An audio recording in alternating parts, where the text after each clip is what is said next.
नमो वरिकंताणं नमो सिद्धाणं नमो आयर्याणं नमो वज्रायाणं नमो लोये सव्यसाहुनम् इन्दसदवन्द्याणं तिहोणहितमधुरविशदवक्राणं हन्तातीतगुणाणं नमो जनाणं जितभवाणम्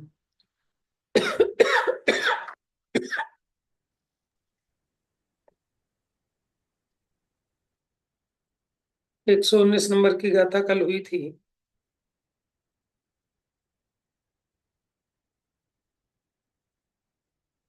जहां हमने पृथ्वी कायिक, जल कायिक और वनस्पति कायिक को स्थावर कहा, स्थावर शरीर के संयोग वाले। वायु कायिक और अग्नि कायिक को त्रस कहा। वे बस इस अपेक्षा से अग्नि और वायु कायिक व्यवहार से चलनशील, गतिशील है। ठीक है, फिर भी वो स्थावर ही है। आइए गाथा नंबर 120। एदे जीवनिकाया पंच विहापुड़ विकाया दिया मन परिणाम विरहिदा जीवा ए गेंदिया भणिया।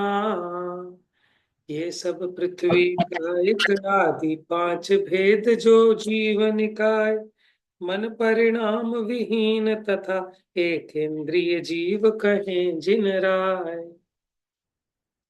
देखिए, जो पिछली गाथा में हमने 5 प्रकार के पृथ्वी का एक, जल का एक आदि जो जीव बताए, ये सबके सब कैसे हैं? मन परिणाम रहित है और एक इंद्रिय जीव, ऐसा सर्वज्ञ भगवान ने कहा है।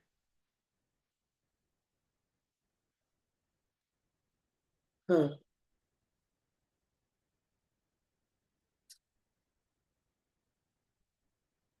देखिए, ये जो पांचों प्रकार के पृथ्वी का एक आदि भेद बताए, इनके एक इंद्रिय पने का नियम है। पृथ्वी का एक आदि जीव स्पर्शन इंद्रिय के आवरण के क्षयोपशम के कारण, माने स्पर्शन इंद्रिय संबंधी जो ज्ञान पर आवरण डालता था, उस आवरण का क्षयोपशम माने थोड़ा सा खुल जाने पर, तथा शेष इंद्रियों के आवरण का उदय, बाकी जो 4 इंद्रिय उस संबंधी आवरण का उदय है, और मन के आवरण का भी उदय है। इसलिए इनको बाकी 4 इंद्रिय संबंधी और मन संबंधी ज्ञान नहीं होता। तो ये मन रहित एक इंद्रिय है।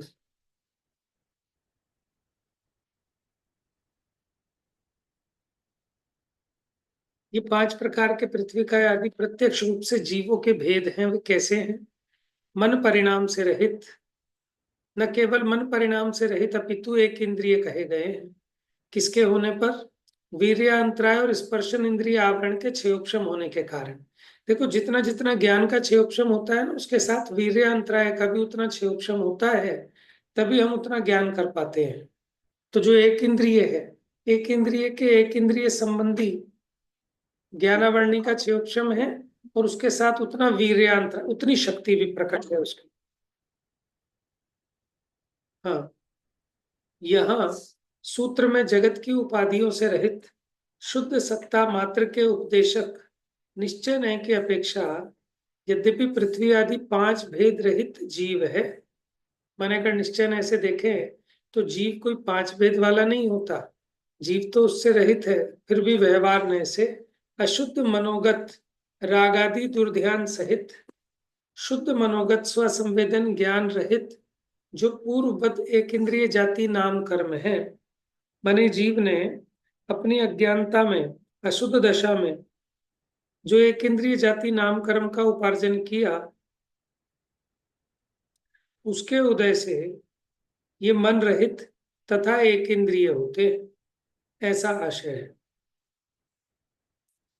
अब एक इंद्रियों को चैतन्य का अस्तित्व है, क्योंकि जगत तो एक इंद्रियों को जीव मानता ही नहीं था। ठीक है ना? तो जगदीश चंद्र बोस ने एक ऐसा यंत्र बना दिया कि जिसके द्वारा पूरे विश्व को यह मानना पड़ा कि एक इंद्रिय भी जीव है। तो गाथा नंबर 121। अंडे सुपवडंता गब्बत्था मानुषाय मुच्च गया जारिसया तारिसया जीवा एक इंदिया नेया अंडों में वृद्धिंगत प्राणी अथवा मूर्छित मनुज समान बुद्धिपूर्वक चेष्टा विरहित एक इंद्रिय जीवों को जान।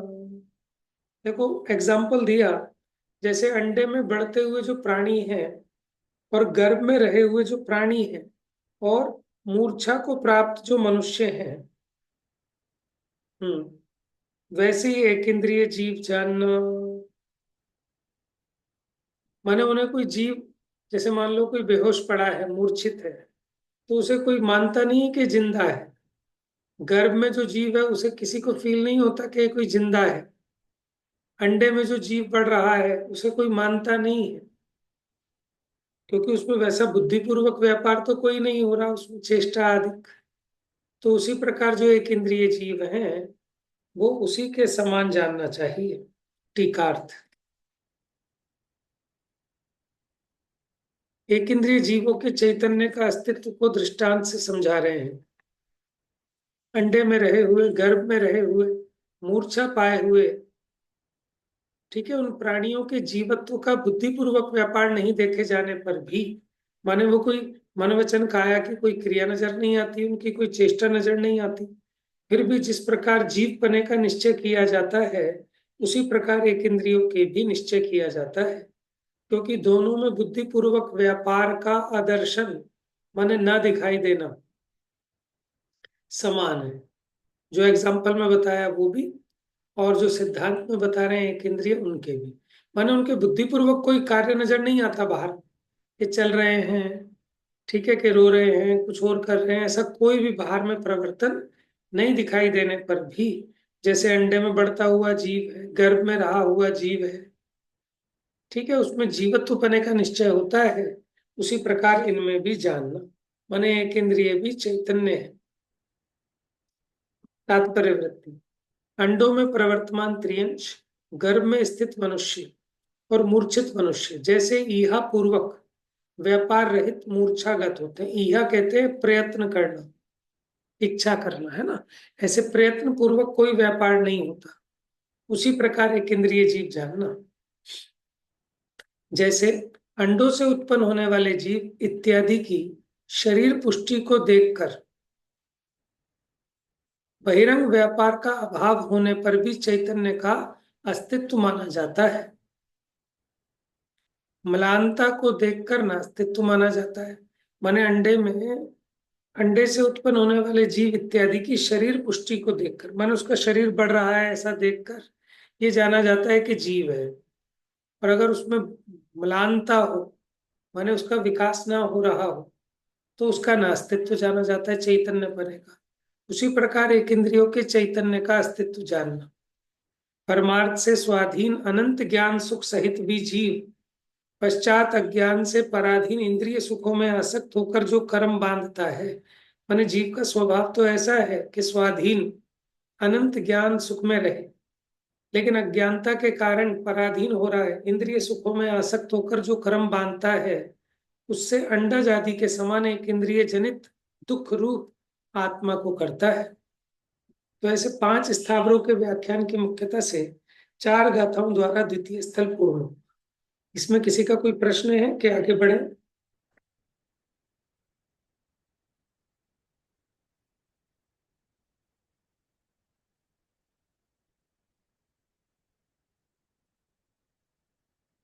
हम्म।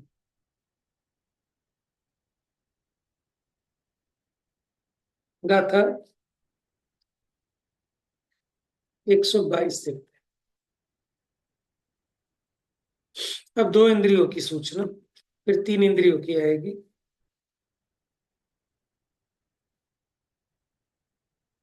संबुक माधुआह शंखा सिप्पी अपादगा यतिमी जानन्ति रसम फासम जेते बे इंदिया जीवा।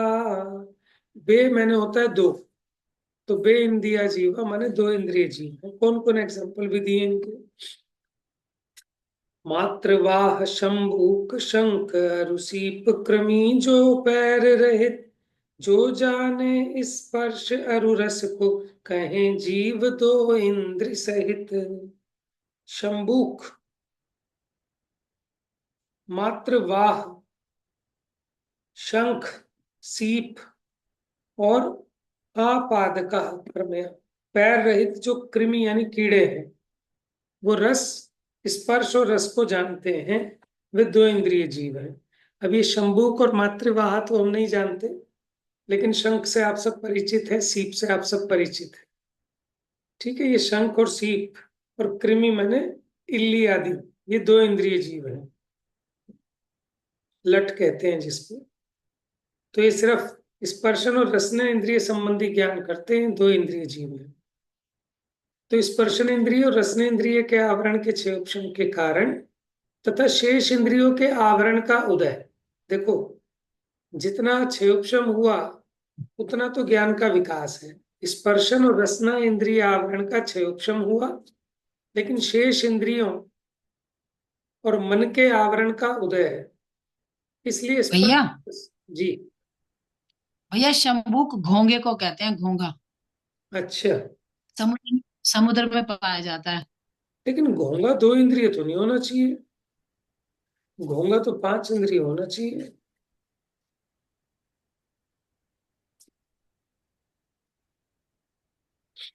हम्म। हाँ, ये दूसरी वाली उसकी तात्पर्य वृत्ति में तो घोंगा भी लिखा है, क्षुद्र घोंगा, कोई छोटा उस तरह का होता होगा फिर। हम्म। तो मातृवाह कहा है इल्ली को। ठीक है। आगे आ जाएगा इसमें। हम्म। तो इनके सिर्फ स्पर्शन और रसना इंद्रिय संबंधी ज्ञान होता है। अब दो इंद्रिय जीवों के भेद में शंभूक माने क्षुद्र शंख, छोटा शंख या घोंगा, मातृवाह माने इल्ली, शंख सीपिया, पैर रहित कृमि माने गिंडोला लट वगैरह। अच्छा, केंचुआ बताओ कितने इंद्रिय? 3 इंद्रिय होना चाहिए, उसके तो पैर होते हैं। केंचुए के? जो हमारे घरों में निकलता है नालियों में, उसके तो कितने सारे पैर होते हैं। नहीं नहीं, वो उसे आप, ही तो कहते हैं कि वो केंचुआ नहीं होता जिसके पैर होते हैं जो नालियों में निकलता है। केंचुआ तो सफेद से रंग का होता है। वो तो कातर होती है भाई, कान खजूरा जिसे बोलते हाँ, हैं। वो कान खजूरा है जो आप बता रहे हो। कान खजूरा तो तीन इंद्रिय होगा, उसके पैर होते हैं दोनों तरफ बहुत सारे। केंचुए के पैर हाँ। नहीं कैचुए तो होते हैं। बारिश कैचुए तो बारिश में केंचुआ पानी क्या में होता जो मिट्टी में से निकल जाते हैं। केंचुए खेत की मिट्टी मिट्टी बारिश में में। बहुत होते हैं, उनके पैर वैर नहीं होते, वो तो आपको ऐसा लगेगा जैसे पाइप है कोई।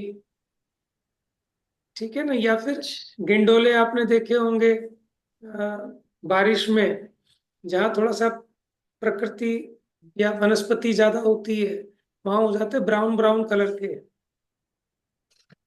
धागे जैसे लगते हैं। तो ये दो इंद्रिय हैं, केचुआ भी दो इंद्रिय है। तो ये सिर्फ स्पर्शन और रसना संबंधी ज्ञान होता है इनको। हाँ, शुद्ध नय से दो इंद्रिय स्वरूप से भिन्न। देखो, दो इंद्रिया इंद्रियां हैं पुद्गल की, और परमार्थ से देखे तो आत्मा इंद्रिय स्वरूप से भिन्न है। केवल ज्ञान केवल दर्शन से अभिन्न शुद्ध शुद्ध जीवास्तिकाय स्वरूप है। अब उसकी भावना से उत्पन्न माने ऐसे अपने स्वरूप की भावना से उत्पन्न सदा नित्य आनंद, एक लक्षण रूप सुख रस के आस्वाद से रहित, स्पर्शन रसना इंद्रिय आदि विषय सुख रसास्वाद सहित, माने अपने अतीन्द्रिय सुख रस के आस्वाद से तो रहित हैं, सिर्फ स्पर्शन और रसना इंद्रिय संबंधी विषयों के सुख के रसास्वाद से सहित है। उन जीवों द्वारा जो इन दो इंद्रिय जाति नामकर्म उपार्जित किया जाता है, उसके उदय काल में वीर्यांतराय, देखो वीर्यांतराय सबके साथ चाहिए, चाहे एक इंद्रिय हो दो इंद्रिय हो, स्पर्शन रसना इंद्रिय आवरण के क्षयोक्षम का लाभ होने से शेष इंद्रियों के आवरण का उदय, क्योंकि बाकी इंद्रिय संबंधी उघाड़ नहीं है, और नो इंद्रिय आवरण का उदय होने पर, नो इंद्रिय आवरण कह रहे, नो इंद्रिय कहते हैं मन को, ठीक है, 9 इंद्रिय माने मन। तो मन संबंधी भी आवरण का उदय है, इसलिए बाकी घ्राण, चक्षु, कर्ण और मन, इन संबंधी ज्ञान 2 इंद्रिय को नहीं होता। चलिए जी, ये भी हो गई 122। सरल है ना, इसलिए जल्दी जल्दी ले रहे हैं, ज्यादा कोई विचारने की चीज नहीं है इसमें अभी। अब 3 इंद्रिय की चर्चा। जूगा गुम्भिम गुण पिपीलिया विच्छया दिया कीड़ा जानन्ति रसम पासम गंधम ते इंदिया जीवा। जूकुंभी खटमल चींटी अरु बिच्छू आदि जंतु जानो स्पर्श तथा रस गंध जानते जीव 3 इंद्रिय मानो। देखिए, जू, कुंभी, खटमल, चींटी और बिच्छू आदि, ठीक है जी। माने चींटी, खटमल, जू, बिच्छू, ये सब स्पर्श रस, स्पर्श रस गंध, इन 3 इंद्रिय संबंधी इनको ज्ञान प्रकट होता है। वे 3 इंद्रिय जीव है। स्पर्शनेन्द्रिय, रसनेन्द्रिय, घ्राणेन्द्रिय के आवरण के क्षयोक्षम के कारण तथा शेष इंद्रियों के आवरण का उदय तथा मन के आवरण का उदय होने से स्पर्श रस और गंध को जानने वाले जीव मन रहित त्रि-इंद्रिय जीव है। ठीक है। जू, खटमल, कुंभी, चींटी, पर्ण वृश्चिक यानी बिच्छू, गण कीटादि जीव स्पर्श रस गंध तीनों को जानते हैं, इसलिए वे 3 इंद्रिय होते हैं। उनका विस्तार विशुद्ध ज्ञान भैया दर्शन जी। ये मटर वगैरह में कीड़े होते हैं, इसका मतलब वो भी 3 इंद्रिय हो गए, जो अपने टमाटर में, मटर दो में, सेम दो में दो होने चाहिए मेरे ख्याल से, तो वो तो पैर दो होते हैं होने उनके चाहिए। तो दो भैया। इंद्रिय, पैर कहाँ होते हैं? मटर के कीड़े पैर होते हैं, मटर के कीड़ों के तो छोटे छोटे। पता नहीं, मैंने तो, मेरे को ऐसे ही लगता है कि वो तो बिना पैर वाले हैं। नहीं, मटर वालों के तो होते हैं भाई, पर टमाटर में जो होते हैं वो तो लिए ही होती हैं, वो 2 इंद्रिय ही होते हैं। अच्छा, मटर वाले में जो हरे रंग का कीड़ा निकलता है उसके पैर देखे हैं आपने? हाँ, हल्के हल्के वो वैसे ही, बहुत हल्के मेरे ख्याल से होते हैं शायद अच्छा, उसके। छोटे छोटे पैर होते हैं बहुत हाँ, सारे। उसमें भी कई कई तरह के निकलते हैं भैया, मटर में भी। अच्छा, अच्छा, चलिए ठीक है। हम्म। विशुद्ध ज्ञान दर्शन स्वभावी आत्म पदार्थ के संवेदन से उत्पन्न वीतराग परमानंद एक लक्षण रूप सुख रूप अमृत रस के अनुभव से रहित, माने अतीन्द्रिय आनंद से रहित, स्पर्शन रसना तथा घ्राण इंद्रिय आदि विषय सुख में मूर्छित जीवों के द्वारा जो 3 इंद्रिय जाति नाम कर्म बांधा जाता है, उसके उदयाधीन पने से वीर्यांतराय, स्पर्शन रसना घ्राण इंद्रिय के आवरण का क्षयोपशम होने से तथा शेष इंद्रिय आवरण और 9 इंद्रिय आवरण के उदय होने पर जीव 3 इंद्रिय तथा मन रहित होते हैं। ठीक है जी। अब चतुर इंद्रिय का।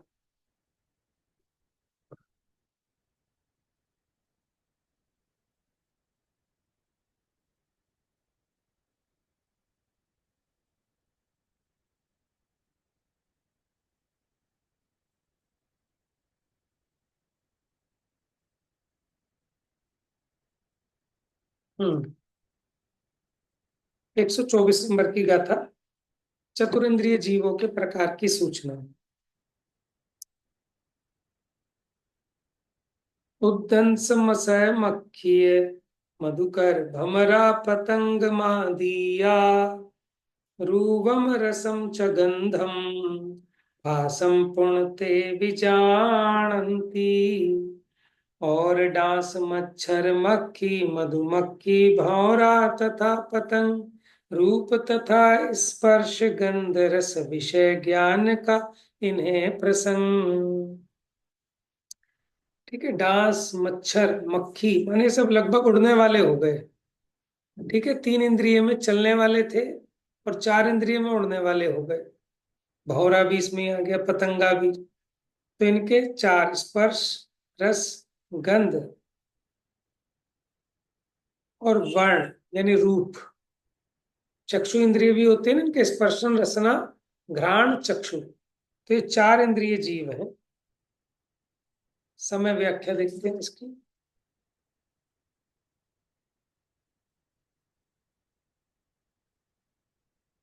भैया जी इसमें ये चीज नहीं समझ आई मुझे कि मतलब ये किस वजह से इसका कर्म बनता है जीव को। अब ये तो देखो परिणामों का वो है, बड़े सूक्ष्म परिणाम होंगे कोई, तो हम अगर ऐसा कहें तो हमारा कहना बड़ा स्थूल होगा। ठीक है ना, हम अगर ये कहें, अब बहुत सारी बातें ऐसी कही जाती हैं, जिसको ग्रीनरी पसंद है तो वो एक इंद्रिय में चला जाएगा, तो ये स्थूल कथन तो कहा जाता है। ठीक है ना, ताकि आपका राग वहां से छूटे, आप उसमें आसक्त ना हो। ठीक है, लेकिन ऐसा कोई नियम नहीं है। वो तो परिणाम केवल ज्ञान गम्य है कि ऐसे कैसे परिणामों से जीव एक इंद्रिय में जाता है, 2 इंद्रिय का करता है, 3 इंद्रिय का बंद करता है।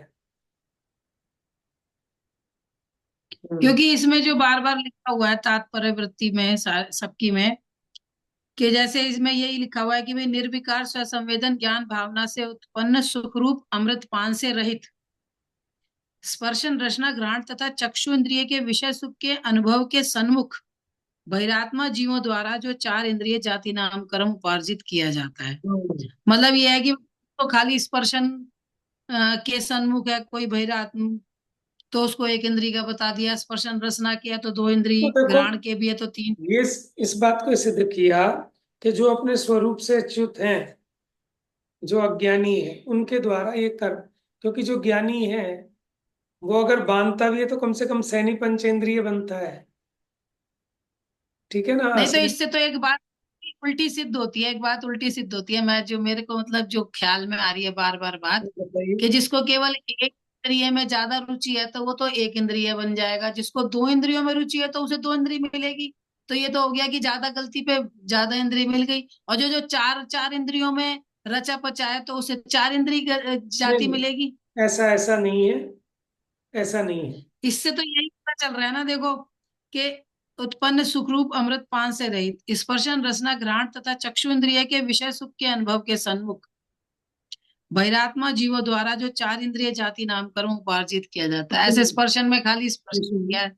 इनके द्वारा जो 4 इंद्रिय, हाँ, स्पर्शन रसना घ्राण तथा चक्षु इंद्रिय के विषय सुख के अनुभव के सन्मुख बहिरात्मा जीवों द्वारा जो 4 इंद्रिय जाति नामकरण उपार्जित किया जाता है, इसका आप रिलेशन ऐसे नहीं निकाल सकते कि इन 4 के अनुभव के सन्मुख है, इसीलिए इनको 4 प्रकार का जो इंद्रिय जाति नामकरण का बंध हुआ। ऐसा कोई लक्षण नहीं है, ऐसा कारण कार्य नहीं है। ये तो आपको बता रहे हैं कि जो इन 4 इंद्रियों के सन्मुख थे, उन्होंने ऐसा एक कर्म उपार्जित किया, 4 इंद्रिय। ये सामान्य कथन है। जो आप कहना चाह रहे हैं ना, कारण कार्य नहीं है इसमें ऐसा कि 4 इंद्रियों के सन्मुख है। वो कैसे होगा? मान लो एक इंद्रिय जीव भी 3 इंद्रिय जाति का बंध बांध सकता है कि नहीं बांध सकता? एक इंद्रिय भी तो 3 इंद्रिय में पैदा हो सकता है, 4 इंद्रिय में हो सकता है। हो सकता है क्या, हुआ ही है। मान लो हम निगोद से हाँ, आसंगी पंचेंद्री बने हैं, तो बराबर। किया ही है हमने, इंद्री से ऊपर का वो कर्म बांधा है, बांधा ही है। पर ये चीज नहीं समझ में आ पा रही, मतलब कि ये किस वजह से बनते हैं एक इंद्री, 2 इंद्री, 3 इंद्री, 4 इंद्री। ये चीज पूछना चाह रही नहीं थी। नहीं, तो अपने भी ऐसा हम भी नहीं कह सकते ऐसा, जब तक कहीं ऐसा स्पष्ट पढ़ने में ना आए। ठीक है ना। बस हम्म। परिणामों की कलुषता मोटे रूप से ऐसे ही कहा जाता है कि जितने ज्यादा कलुष परिणाम होते हैं उतनी कम इंद्रिय मिलती हैं। एक इंद्रिय में ठीक है कलुषता भैया। अधिक होगी, 2 इंद्रिय में उससे कम, 3 इंद्रिय में उससे कम, 4 इंद्रिय में उससे कम। क्योंकि ऐसा कोई परिणाम विशेष नहीं बताया कि आप ऐसा परिणाम करें तो 3 इंद्रिय मिल जाएगी, ऐसा परिणाम करें तो 2 इंद्रिय मिल जाएगी। ठीक है। और जैसे देखो, निदान बंद करते हैं। ठीक है। अब कोई कहता है कि वो चक्रवर्ती नारायण आदि पद जो है निदान बंद के फल स्वरूप है, तो हम भी निदान कर ले तो क्या हमें मिल जाएंगे? हम स्वर्ग का निदान कर ले तो मिल जाएंगे क्या? कि भैया वो तो पुण्य। भैया हमारी जेब में कितने रुपए होंगे उतने का ही तो माल राइट। मिलेगा। अब मेरी जेब 10 रुपए राइट। का पुण्य है, मैं कहूँ 100 रुपए का माल दे दो तो कैसे मिल जाएगा? ठीक है ना। तो ऐसे यहाँ पे भी समझना। 100 रुपए में मैं 10 रुपए मांगू, 10 रुपए का माल मांगू तो मिल जाएगा। जैसे भाई देवों के लिए कहते हैं कि अंत में वो इतना रोते हैं कि भैया मुझे तो गर्भ में नहीं जाना, मैं तो इससे तो अच्छा एक इंद्री में मतलब पेड़ पौधे बन जाऊं, किसी के गर्भ में न रहूं। तो हम्म। उनके पास पुण्य तो ज्यादा होता है, इसलिए वो एक इंद्री बन जाते हैं। और देखो ये भी ना तो कथन ये तो स्थूल बात कथन समझ में समझना, ये भी कथन स्थूल कथन समझना। ठीक है ना। कोई ऐसा नहीं है कि कहने से ऐसा हो जाते हो या ऐसा सोचने से हो जाते हो एक इंद्रिय। एक इंद्रिय में जाने वाले देव सिर्फ दूसरे स्वर्ग तक के ही होते हैं, दूसरे स्वर्ग से ऊपर के देव तो एक इंद्रिय में नहीं जाते। और मरण समय में तो वो भी इन्हीं की तरह विचार करते होंगे ना। तीसरे स्वर्ग का देव 6 महीने पहले उसकी भी माला मुरझा जाती होगी, जैसे दूसरे स्वर्ग तक की मुरझा जाती है। लेकिन दूसरे स्वर्ग से ऊपर का देव मरकर एक इंद्रिय में नहीं जाता।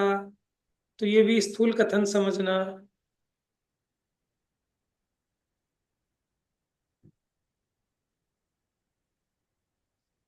हाँ जी। चलिए इसको पूरा करते हैं। हाँ, इसमें यही टीका पढ़ लेते हैं। चार इंद्रिय के भेदों को दिखाया। डांस, मच्छर, मक्खी, मधुमक्खी, भंवरा, पतंगा आदि स्पर्श, रस, गंध तथा वर्ण को जानते हैं। इस कारण वे चार इंद्रिय होते हैं। अब यह लिखा है इस कारण। तो वो चार को जानते हैं क्या, इसलिए चार इंद्रिय होते हैं कि नहीं? हमको सिर्फ ये समझाना है कि जिनको चार इंद्रिय संबंधी ज्ञान प्रकट है वो चार इंद्रिय जीव है।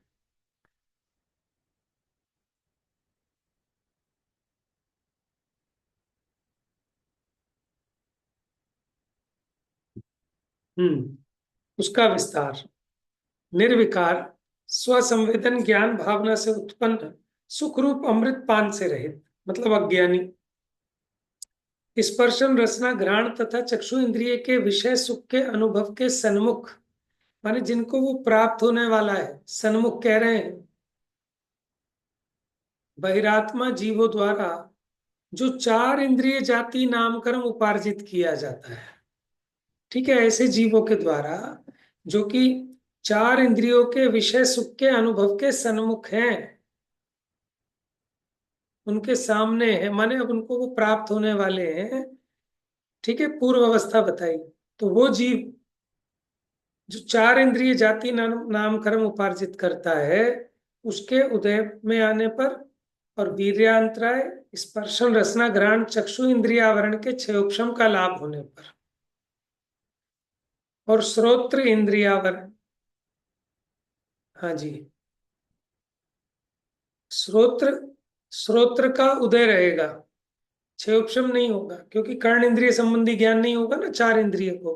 तो श्रोत्र इंद्रिय आवरण और नौ इंद्रिय आवरण यानी मन के उदय होने पर चार इंद्रिय वाले तथा मन रहित होते हैं, ऐसा अभिप्राय है। इस प्रकार दो, तीन, चार इंद्रिय, इन्हीं को कहते हैं विकल इंद्रिय। इनके कथन की मुख्यता से तीन गाथाओं में तीसरा स्थल इस समाप्त हुआ। इस प्रकार आज हमने देखी अपनी 120 से 124 नंबर की गाथाएं। ठीक है, विषय सीधा सीधा है। अभी दो इंद्रिय, तीन इंद्रिय, चार इंद्रिय समझाए हैं। ठीक है, अब बाकी शेष कल देखेंगे। जा वाणी के ज्ञान से सूझे लोकालोक, सो वाणी मस्तक नमो सदा देता हूँ धो।